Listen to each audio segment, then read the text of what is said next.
excuse me, hold on just a second. Tracy Morrow, I believe you were made host automatically when Elijah was kicked out of here. By chance, Tracy, being the host of this, if you are paying attention, and I hope you are, if you could make me the host so that I can let Elijah in here, because I believe he's in the waiting room for this. So give us just a second, guys, for the for some technical difficulties that we're having this morning, but I will be giving you guys those tips if we can't get Elijah back in here to give them to you himself. So hold on just a second. Tracy is host. Okay, I'm the host now. Thank you, Tracy, so much for that. Okay. Thank you for your patience.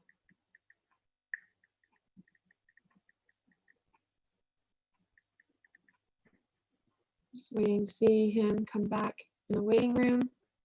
Thank you, guys. There he is. Here we go. Looking good. Look at that shirt. It's a fancy shirt. All right, Elijah, now you are, I'm going to mute you. There you go. All right, sweet. Can you guys? I can hear you. There we go.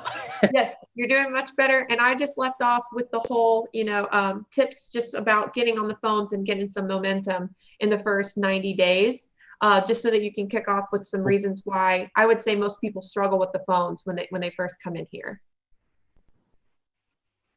Oh, he's frozen. Okay.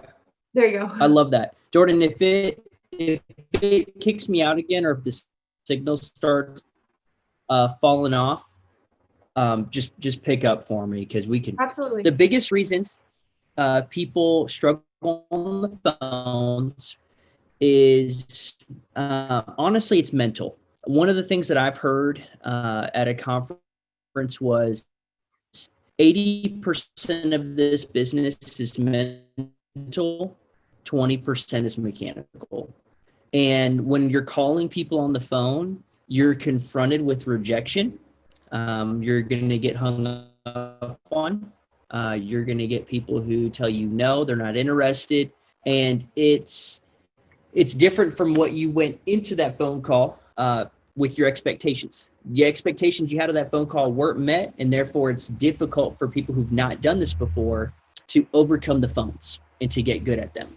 And so on the phones when I first started, a few things that really helped me was I plugged in to the Zoom dial teams that were being hosted by Jordan and Laura,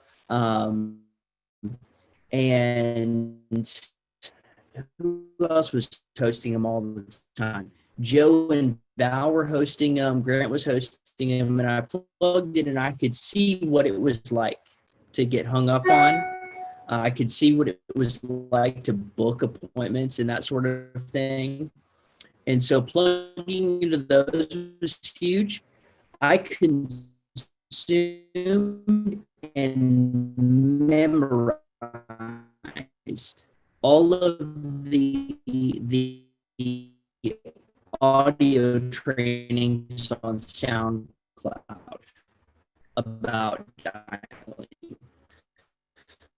The ones that are like mastering phones, calling older, working older leads, your first 90 days. I would listen to those on repeat. And the biggest thing is I double.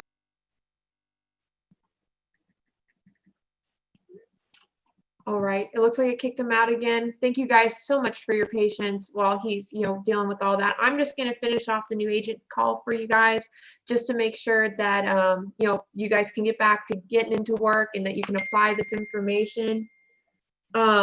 So like just kicking off where Elijah left off there, it's just mainly just making sure you're prepping your mind and you're spending a lot of time becoming a master of the craft itself. And, really staying focused on, taking the emotion out of it. Now, how do you take the emotion out of it? One, you keep prepping your brain. You prep your brain to be bigger than the problems that you're going to be faced. And that comes with reading. That comes with being plugged into the SoundCloud recordings he was just mentioning. And just to make sure that we're repeating that back, that's working older leads and mastering the phones with the masters. So you've got to be able to give yourself that mental space, give yourself that personal development every single morning, even if it's just 30 minutes for you, 30 minutes where you work on you. And then remember, 20% of it is mechanical. So if you can get out of your own way, and then you can just get to work and then apply the things that I'm going to talk about today, you're going to be able to get the momentum, the consistency, and the steadiness that you need to be able to manage your own business and get past that fear of becoming commission only. So I want to talk about just some steady tips about the phones. And if you guys have ever plugged into a new agent call, or if you're even on my team and you're getting started, you've probably heard this 100 times. So I'm going to go ahead and repeat it though, because it is literally so important. So you probably heard of it before, low and slow. Low and slow is so important. If you guys weren't plugged into Grant this morning, you definitely missed out, because I swear to God, they could have told him his house is on fire, and his response to it would have been so calm and collective. And that's just, it's so good. It is so good. He had 4 people today tell him that they're on vacation and not home, or I'm in the hospital or whatever. And his response to whatever objection came his way sounded the same exact way as if they had said, please come to my house and let me buy whatever insurance that you have. His response and how he reacts is just so good. And that's what comes with being focused on low and slow. So you just want to give a presence of being a person, not a salesperson, if that makes more sense to you guys. Like, don't be like overly excited. That doesn't mean don't smile when you're talking. But I would say it's just being low and slow when you're introducing yourself and you're establishing the reason why you're calling. It will buy you more of getting through the health questions and moving on, rather than being hung up on. So that's the first thing. The second thing is triple dialing. Triple dialing is so important. You've got to call back to back to back 3 times. And I know you guys didn't really get to see Grant do that, but that's because he's using Power Dialer. Kathy and I are actually setting up our Power Dialer right now after watching Grant hit that. That was amazing. That thing is so automated. And what it does, if you're physically dialing, what I've done every single day of this business for almost 4 years now, you're basically hitting the green button every time you call someone. And that's where that 80% mental can get in your way, because it takes your own personal action to make the next phone call. So you can find distractions, you can find excuses every single time, right in between each time you hit the green button. So if you are physically dialing, like without automation, triple dialing is calling someone back to back to back. And if you guys have been plugging at all into my dial sessions recently, like Elijah was mentioning, starting off being plugged into other people's Zoom sessions who have been doing this for a while is one of the smartest things you can do for your business, so that you can understand how to apply things that I'm talking about. It's kind of like if you read a book on swimming versus actually watching someone swim. You'd be like, oh, like that makes so much sense. When they say this and then push back, I can totally see how that works now, so that when I'm in the pool, all I have to do is just imitate this. You know what I mean? I don't know if that's a proper swimming technique, but that's what you guys are going to get from me today. But yeah, so that's, he's using the Power Dialer. It just automatically calls 3 times back to back to back, moves on back to back to back. And that's why you can get triple the amount of time, triple the amount of dials done in the same amount of time versus like physical dialing without the Power Dialer, because of humanity, like because of the fact that we're human. You'll work slower than an automated computer will. But to make sure that you're busy enough with your triple dials, just make sure that you are getting done about 35, 45 dials per hour. That'll make sure that you're managing yourself on a level of, when you're tracking your numbers, you're saying to yourself, am I getting enough work done? Am I being busy enough? Because of the fact that we do have Facebook on the same exact thing that we're calling off of. You know what I mean? We do have our email automated little, what are they called whenever you get a notification? You got your notifications pop up every time you get an email. Obviously, that's distracting you from making your next dial. So just make sure if you're being busy enough, get about 35, 45 dials done per hour. If you're using the Power Dialer, you're pretty close to 100 dials per hour. So you're triple dialing. definitely separates yourself from being a salesperson, telemarketer, versus just, us helping families, because of the fact that telemarketers do not call 3 times back to back. You will find so many people will answer on that third dial rather than that second one, and that could separate you being profitable by $500 this week versus you being not profitable at all, making that third extra dial. So just make sure you're triple dialing. My team called me out on it actually a couple of weeks ago because I was double dialing, and I'm so glad that they did because I made so much more money whenever I triple dialed. So, I mean, thanks. And then definitely track your numbers. I would say the reason why a lot of people, when they're starting, they don't go through the learning curve fast enough, it's because they're not measuring themselves. They're not paying attention to what they're doing in their business every single day, that literally by the time you look up, it's Friday. You know what I mean? And you didn't check your boxes. And so if you're measuring your business, you're tracking your business, they have daily activity trackers. The Power Dialer actually manages also your tracks your business, how many dials you do. They let you know how many people you talk to, how many appointments that you book. You want to just keep track of that kind of stuff, because there's no way that your upline is going to be able to help coach you in the right direction if they don't know what you're doing and what's going on. Because if you go to your upline, you're like, I don't know why my business isn't working. We can't help you with the emotional side of it. That's where you have to take care of you. But we can help you with the mechanical side of it and be able to tell you like, hey, here's where the numbers are off. Or, hey, you're doing a great job. Just make sure that you're just doing more. A lot of the times that's normally the solution, is just do more. So I have a hard time finding anybody who's complaining about their business who's doing a lot of work. All the people who are doing a lot of work in their first 90 days are actually making money. So if you're not making money in your first 90 days, you got to ask yourself, am I doing enough? Because there's a good chance you're not. And I'm not trying to come down on anybody, but I'm really big about making sure that my team's making money. If you guys are here and you're having a business and you're not making money, then you don't have a business. So make sure that you're managing yourself. Make sure you're tracking your numbers. You're being as busy as possible. And really, that's all of my tidbits, I would say, for dialing. Other than just making sure you're leaving your conference call times open. Prioritize your conference call times. Me and Kathy, we're actually working on her schedule right now because she's just in her first week basically of her business, and she wants to dial in the mornings. But what we have made sure when we're making her schedule, we're prioritizing these conference calls, because Kathy's a pure example. She went and dialed yesterday morning on 25-cent leads, listened to the conference calls rather than dialing through them. And what did she learn? She learned exactly what she needed to hear to book 3 appointments as soon as she got off that conference call. So you will be better by listening to these calls and applying what you learn. Knowledge is only power, but knowledge is power. It's really only power when you apply it. So you kind of have to have the knowledge, and then you got to apply the knowledge. You got to watch somebody swim, and then you got to go actually jump in the pool and go swim to be able to figure out if you can swim or not. So that's my tidbits for the phone. I would like to talk just briefly on lead investment in your first 90 days. Obviously, you're not at the place of your if you are, congratulations. I would say most of the people I talk to are not.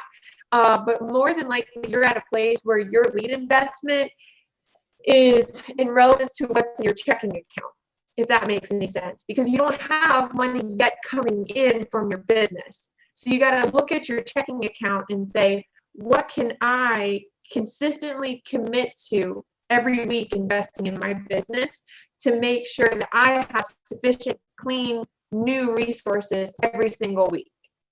And where that number falls has to fall within the guidelines of also what Symmetry says you need as far as resources versus appointments to book. And now, if you're wondering how many resources do I need to have to be able to book my 8 to 10 appointments or 15 appointments, get with your upline. They're going to be able to help you make that assessment for your business. And then you can accurately say like, okay, so I only have $100 a week that I can work with. We're going to say, great, here's where you need to go. And then you guys just go. Then you just go and you do and you apply and then you make money. So that we try to take as much emotion as possible out of it. But when you work your way up to a higher lead investment, because higher lead investment equals greater return, you should be looking at around 250, 350 a week in your investment. And in that investment, that should return you an investment of about, I would say $1,500 a week of income with that kind of investment. But you got to work your way up to that. If it's going to hurt you, don't start at 250 a week. Don't, because that's not helping your business. Number one rule in business is what? Stay in business. So if you're going to be in business, act with knowledge and guidance from the person who cares the most about you, which is your upline. Because we care if you're in business. We want you to be in business. We want you making money. We want you supporting your family and having the freedom and the time to do whatever you need to do and want to do in your life. So get with your upline to make sure your lead investment is practical, but also that it's efficient. Because if you don't have sufficient resources, you will not make the money that you're needing to make. It all starts with resources. That's why the 4 keys to a successful week starts with resources. Then it's activity and schedule and system. Starts with resources. You have to have sufficient resources. Have I said that enough? Great. So you guys have, now you guys know about lead investments. If there's anything in particular that you might have more specific questions on in regards to your budget, like I said, please get with your upline about that. Just stick with it, guys. Just read. Remember, it's always reading, conference calls, check your boxes for the amount of appointments that you need every single week to be successful. If you're part-time, sit with 10 a week. If you're full-time, sit with 15 a week. I promise you, if you're sitting with 10 to 15 families per week, you will be profitable, you will make money, and your business will be successful. And then let's talk about recruiting for a second. I'm going to leave an opportunity for questions here at the end. And if you guys don't have questions, that's totally fine. But I want to talk about recruiting because recruiting, in my opinion, is probably the greatest thing that Symmetry has to offer. Because if you're a producer and you go out and you tell me like, hey, I have to replace an income of $200,000 a year, you can totally do that here, guys. You can make 200 grand on your own pen. I mean, freaking Joe Martinez knocked that out the park in his first 9 months here. He killed it. And he did that all in his own pen. But January 1 comes around, what happens? We're all back to zero. You have to do it again. So how cool would it be if you needed to replace an income of 6 figures, that all you have to do is build a business and hire people and train people with a system like this? Because if I'm not your upline, do you understand that I'm actually training you right now? So if you were someone upline, what would you do to train your new people? You plug them into the system. You plug them into the conference calls because this is where they get trained. So don't put everything on you about like, oh my gosh, I can't hire people until I know the ins and outs of this business. Guys, we're all learning. We're all constantly growing in this system. And all we have to do is or all y'all have to do and I have to do is find people who want to work for themselves. They want to get better and just point them in the direction of where they can get that information. They can get that information on conference calls just like this.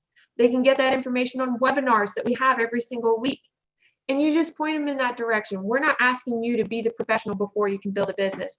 Why would you do that? Wouldn't it be just so much better to be able to find people who are better than you? You're like, what if you come here and you find out you're an average producer, right? You're putting up about $10,000, $15,000 a month. You're able to pay all your bills that way. But you thought to yourself, that's as good as anybody will ever be here. But all you had to do was send a couple of videos to someone. They plugged into the system and turns out they knock it out the park. You hired somebody and they love this. And for some reason, they're just better than you. Now they're a 40K producer per month. But if you only thought like people could only be as good as you would have never found that person. And your business went from a $15,000 a month business to a $55,000 a month business just because you shared the plan. And then what does that mean for you guys? If you had a 40K producer on your team and a 10% spread, which is just the difference between your contract level and theirs while you're here. And if you're putting up $15,000 a month, which is very easy to do in this business, that's 15 apps. And in a 5-week turn-in, that's 3 apps a week. You know what I mean? So if you're doing numbers like that, which is part-time numbers, and you're going to have a couple of raises as it is just doing those kind of numbers. If you have a 10% spread on a 40K producer, you get 10% of what they write. That's $4,000 a month that they went out and they made their money. They made a lot of money writing 40K in a month. But you also got passive income. Talk about replacing an income like that. And that's passive. I love passive income. Passive income can pay for your business so that you're not having to think about committing from your checking account. Your business money comes in and you use that money to fund your business again. And then basically you've got systematic income that you're just taking the excess off the top to pay yourself. Now you've got a business. I mean, that doesn't suck. So that if a hurricane does roll through and a lot of people are worried about their income, you're not. Because if you have a bad day and your team has a good day, technically you had a pretty good day. So I'm all about building a business. If you're ever wanting to do that and you don't have access to some kind of cold market recruiting system, like ZipRecruiter or we primarily use ZipRecruiter. What's the other one? Craigslist, Indeed, stuff like that. If you don't have access to stuff like that, you can also do a Project 100, which is just where you reach out to 100 people and say, hey, are you in the job market? But other than that, that's my share on recruiting. I love recruiting. I think it's one of the smartest things that you can do. If you don't want to recruit, that's totally fine. Just know that, remember, if you're thinking long-term rather than short-term, you're going to get tired. As a producer, you will get tired, especially if you have to replace a pretty high income. And it's just smarter. It's more efficient to build a business. So guys, I'll end it there right at 30 minutes, which is awesome. And I definitely want to just open up the floor for some questions. I really thank you guys. I know that this was a kind of a weird new agent call just because of the fact that, Elijah wasn't able to get his connection together, which is totally fine. And then I'm still in my workout clothes and I'm sorry. I'm just picking up where he left off. But yeah, so I hope this was helpful for you guys, answered any questions. But if you have more questions, please, let me see if I can. I believe everyone has the opportunity to unmute themselves. Let's see here. Does anybody have any questions? And if you can't unmute yourself, can you put in the chat bar that it won't let you? Or put your hand up or something and I'll try to unmute you. There you go. Kathy, yay! Go ahead, try that out. Is that going to let you do it? There you go. Okay. So I had a quick question. I love it. I'm always full of questions. I'm sure I drive you nuts. No. So I know when you talk about building a business, there's talk of, having 3 or more, agency managers beneath you. So are you able to earn that passive income by getting recruits, bringing recruits on, correct? Yes. Okay. As long as your contract level is higher than theirs. So you have to go out and earn your raises. But I also, in case this is a question that does pop up, any production your team does reflects on yourself as well and will help you launch yourself on higher promotions as well. Okay. So without being an agency, I just have to make sure that my production is higher than those underneath me in order to get the same 15% spread. So we'll work on that together as far as like walking through what that looks like.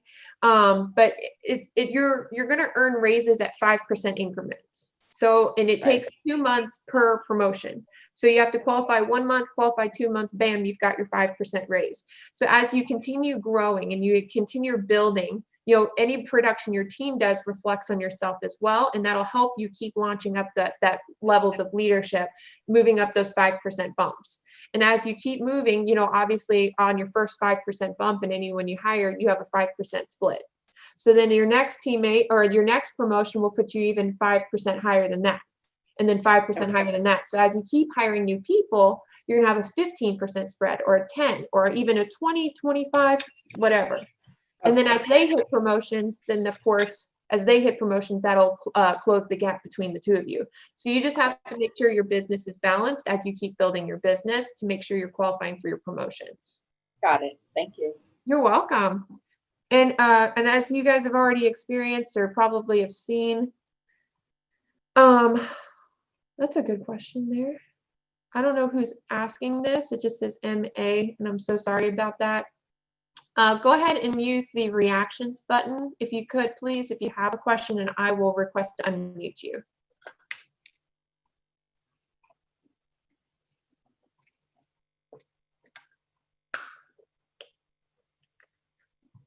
Let's see. Dana cannot unmute herself. Go ahead. That should do it for you.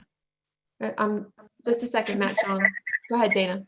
Okay, yeah, so I was attempting to answer Matt's SoundCloud recommendation when you were talking because I have listened to Ashley Tarr, Working Oldies, and also Sarah Pappas has several that are fantastic. So I just said that we should double check your stamp on those, but he was asking about, you know, relationship rapport.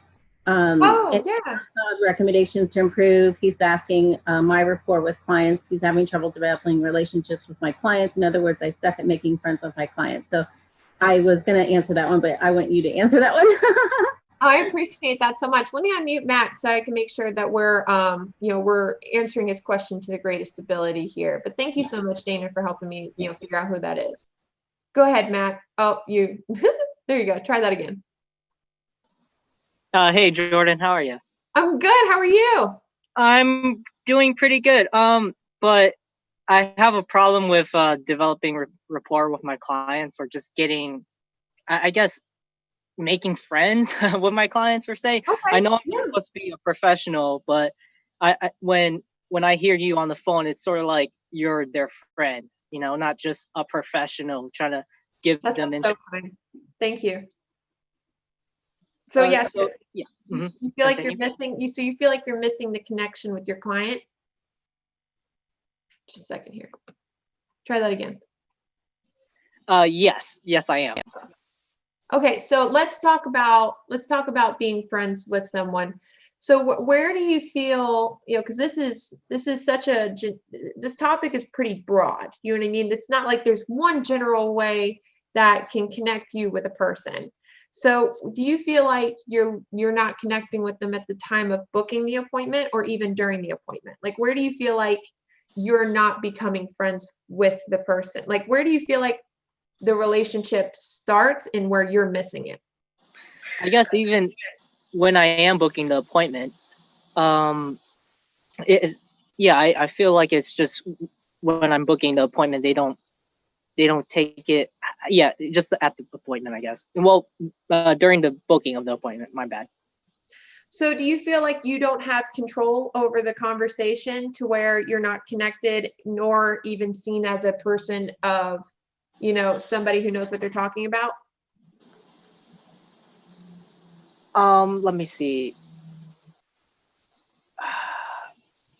Can you repeat that question one more time?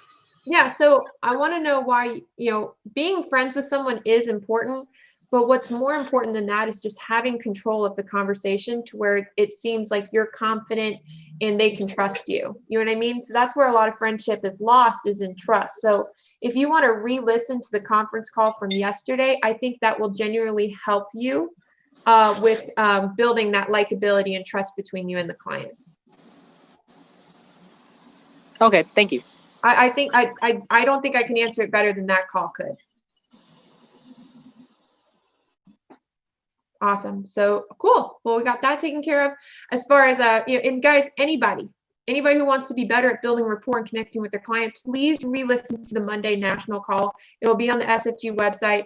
That was insanely good, and I cannot say it any better than that. Does anybody else have any questions?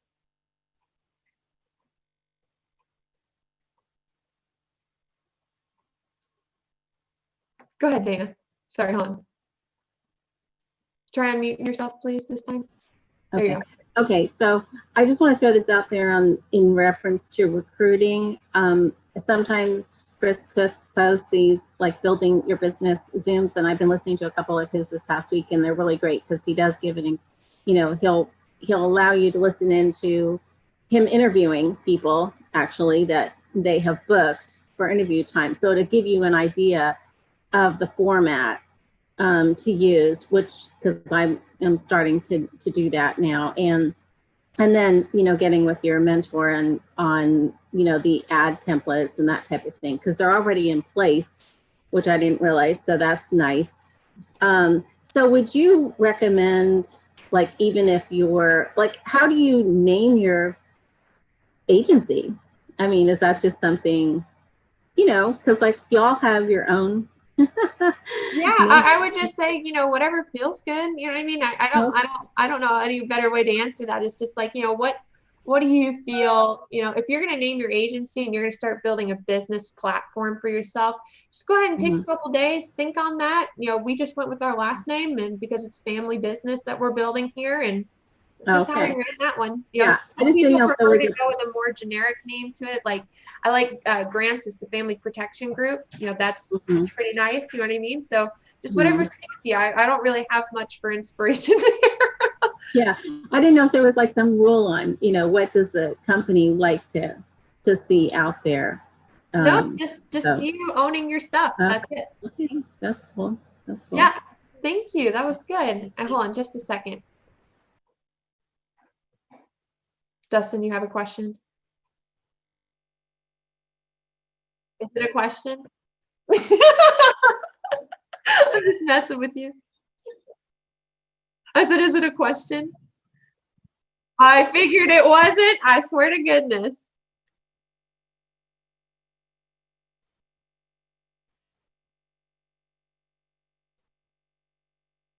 Yeah, I was about to say, if anyone can tell you about that, that's Dustin there. Yeah, Dustin definitely would send me pictures and logos for days, and I'm like, dude, you are not making money. Like, go make the money, please. and then Friday would be here. He'd be like, hey, I gotta make some money. I'm like, yeah, you do.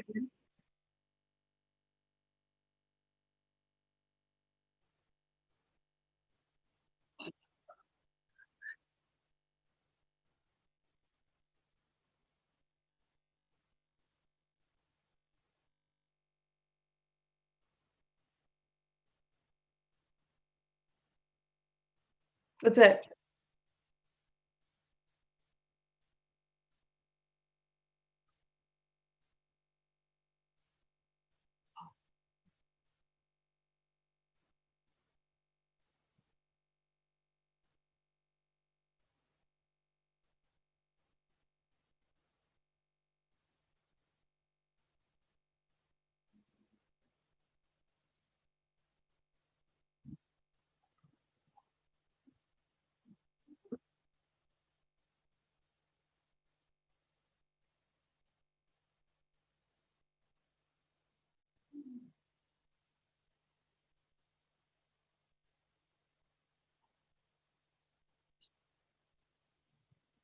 Great question, Dustin. Great question. I love messing with Dustin. Dustin and I are really good friends. So if I give him a hard time, just know it's because we're really good friends. So sorry about that.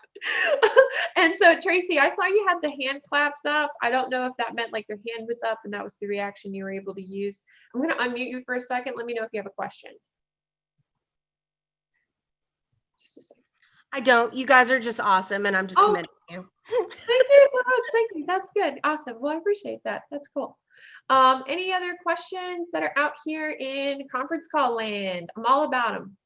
And hold on just a second. And please, if we can make them questions, that would definitely be helpful, because I definitely want to make sure that if there is something on your mind in relevance to making sure your business is on the right track, that we're giving you that attention, we're giving you that space to be able to, you know, help you out in a moving forward fashion.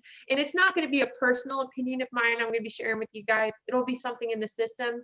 If it's something that I feel like, you know, you're needing more personal help with, I will redirect you just back to your upline, because they will help you out way better than I can, because they know your situation better. But does anybody have any further questions for their business? I know that the unmute button option is not allowed, so just use the reactions of some kind. I'll keep an eye out for it and I'll unmute you.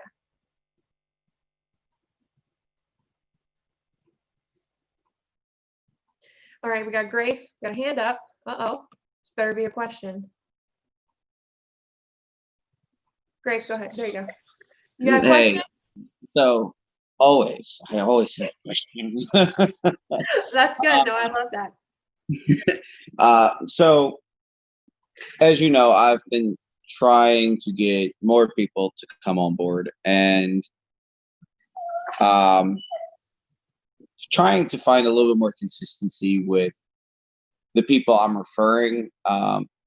What is one thing that you tend to ask yourself before you start throwing out the idea to someone? Like, do I really think they're going to be a good fit? Or is it something like, their work ethic, their body language? Is there something that jumps out to you first and foremost that you look for in someone? That is a great question. I love that. Personally, and this is just through experience, when I started, I was looking for people who just hated where they were and might want to change. And then I went through the process of maybe I just need to find people that fit a certain category, right? And then I also found out later that people are really good at showing a front of who they want you to think that they are. And then when they get squeezed, like I've been talking about recently, the squeeze, turns out what really came out was not who that person was on the front. You know what I mean? So what I ended up finding out was that you really can't judge your potential teammates by who they present themselves to be, especially on social media. You just need to reach out because they're going to decide for themselves if this is for them. That's not our decision. We can't make anybody do anything. I know I've got, I've thought it 100 times and I've heard it 100 times, the whole thought process of how can I get X person to do X things? And the answer is you can't make anybody do anything. But what you can do is you can offer them guidance. They can take it or leave it. And that even starts with the STP as well. So you just present the information and whoever receives it and runs with it, cool. Okay, awesome. That would definitely be my suggestion, is just kind of litter the information. You know what I mean? Just throw it everywhere. Let everyone see it. The person, you can't say the wrong thing to the right person. The right person's going to take this information, run with it. Okay, so throw it in the air, see where it lies, see who grabs some, picks up the pieces. Literally reach out to every single person that you know, because what you'll find out is you don't know everybody. Like, you definitely don't know anything about everybody because they're going to hide who they really are and what they really want. They're not sharing that with you unless they want you to think higher of them. That's how it is. And when you share this information with the right person, this is going to be exactly what they were looking for, and they're going to take it head on. And you may not ever assume that person would have even loved this. You know what I mean? If you're just, for example, Chris talks about all the time about how you want to share this information with people who even seem happy and who even have a great income. Like, you know what I mean? Like, if you're thinking it's just the people who need work that we need to be sharing this with, no, absolutely not. You share it with everybody because there are people out there that want multiple streams of income. They may be presenting themselves as these happy people with nice cars and huge homes, but they're so depressed because they get no time with their family. But they don't want you to see that. You know what I mean? They don't want you to see that despite all the stuff that they have, that they're upset with their lives. We don't get to decide who is perfect for this. The person does. The recruit does. The recruit decides if they're made for this and if this is for them. So just share it with everybody, and then they'll be able to make that decision. Heard. Speaking of squeeze, I need a 5-minute one-on-one with you later, if possible. Sounds good. Something you'll enjoy hearing. Yeah, I'll text you. We'll find a good time. Awesome. Thank you. You're welcome. I believe, Robert, you had a question. Is that right? Cool. Here you go. Oh, you'll have to unmute yourself. You'll have to accept the unmute that I sent you. There you go. Can you hear me now? Yes. Okay, good.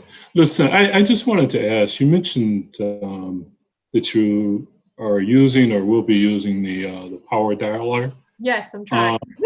Okay, so my question is this. is there physical hardware involved? And the second part of the question is, how long does it take to get the power dialer up and running? So the answer to your first question, I don't know, like, because I don't know what physical hardware is. I am not tech savvy, and I'm sorry if I look dumb saying that, but it's just as honest as I can be. What do you mean by physical hardware? Well, you know, I was looking through some of the material that's out there, and I didn't know if it was something that you could download to your laptop and it would run off of that, or if there is an actual physical piece of equipment that you have to take possession of. Thank you for asking that question. No, there's no physical hardware. It is just something that's in your virtual mentor. Okay. And how long does it take to set up? I am still in the process of setting it up because I don't know how to do it well. Okay. And I've been working on it since, well, before I started working on it, I would say at around 10:20, and then I hopped on here. So I was about 40 minutes into trying to figure it out. I am trying to figure it out by myself because Jared had some interviews, which lets you know, like, a caveman takes about 40 minutes really to work on this. And then I hopped on here. I had something told me I needed to be on here, and I'm really glad that I was on here to help out Elijah.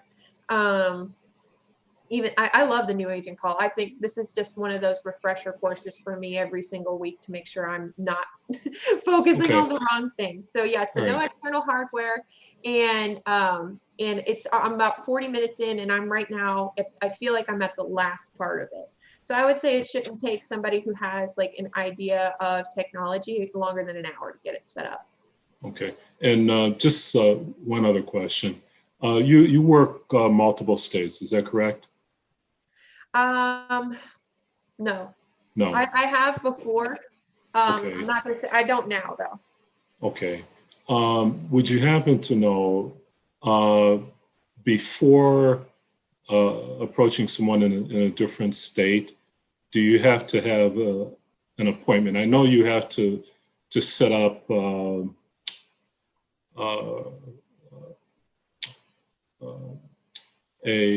licensing within the state, but do you have to be appointed with a insurance company? It depends. Really, to answer your question, I'm going to go with no with that, because our primary, like our core carriers that everybody should be writing with, Mutual of Omaha, AMAM, Foresters, carriers like that. The moment you have your license, you do want to send that license to your upline, to Tina, to make sure that or send it to your upline. Don't send it directly to Tina, because your upline will send it to Tina just to make sure the channels of communication are clear between Tina and the directs. But they're going to send that directly to the carriers to go ahead and set up. And as long as you have the license number for the application, like, you're going to be good to go, like, for that. What I will say for everybody who is thinking about writing policies in a different state or working leads in a different state, commit to it. Like, because there's no reason to pay for a non-resident license if you're not going to use it. Like, commit that I'm going to write something so I can make a return on this investment. Exactly. That would be the one thing I would say. Thank you. You're very welcome. Any other questions? Hands up, please.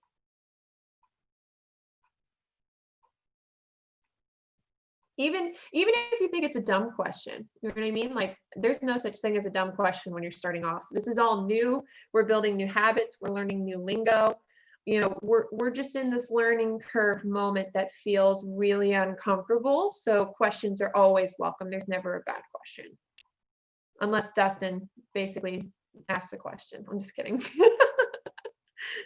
He doesn't have dumb questions. All right, guys. I'm going to count down. Oh. I'm going to count down to 5. And after that, we're going to go 5, 4, 3, 2, 1. All right. Oh, good job, Anthony. Look at him hopping in. Oh, I almost fell sitting down. That's great. Go ahead, Anthony. Good job. The last 5. Is when you're calling to book appointments. So I just did the test and waiting on my license, so I'm gonna hopefully get started pretty soon. Woo! Can you do it in the evenings? That is a great question. Oh, thank you, Anthony. That was a good question. Yes, you absolutely can. So Okay. you can work any hours, guys. This is your business. Grant booked an appointment for tonight at like 10 p.m. You can dial in the evenings. Of course, you want to be conscientious of making sure you're not calling people at an extremely rude hour. You know what I mean? But Yeah. you can dial in the mornings. You can dial in the afternoons. You can dial it around supper time. I think that's how the song goes, like something in the morning, something in the evening. But you can dial in the mornings, dial in the afternoons, dial in the evenings. You can book for the morning, you can book for the afternoon, you can book for the evening. Just make sure you're not booking too far out. I do believe too far should be defined as no longer than 48 hours out. If you're running phone and video appointments, try to keep those as close to within the next 24 hours as possible from when you're actually talking to them. And then basically you're good. You just book it up your whole day. You can book up half days and dial at the other half of the day. Just make sure you're checking your boxes. Nobody's going to say, you know what? Nobody's going to stop you from working in this business. Yeah. I'll tell you that. So you're good at whatever hour you want to work. Okay. Because I get off at 4:30, so my Perfect. plan Oh my was. gosh. That's perfect. If literally dialing from 4:30 to 8:30 is the best time to dial if you're dialing the evening, because of the fact that, you know, you're getting off work at 4:30. What are the odds other people are getting off work at 4:30? Yeah. Okay. Good. Awesome. All right. Awesome. Sounds good. All right, guys. Any other questions? That was a good one. I like that. Let's see. All right, I'm gonna count down again. Got to catch me like Anthony did. That was good. Like he put that hand up like right as soon as I was about to be done. All right, 5, 4, 3, 2, 1. All right, conference call is over. Thank you guys for joining us. That was so much fun. I hope you guys have a great rest of your day.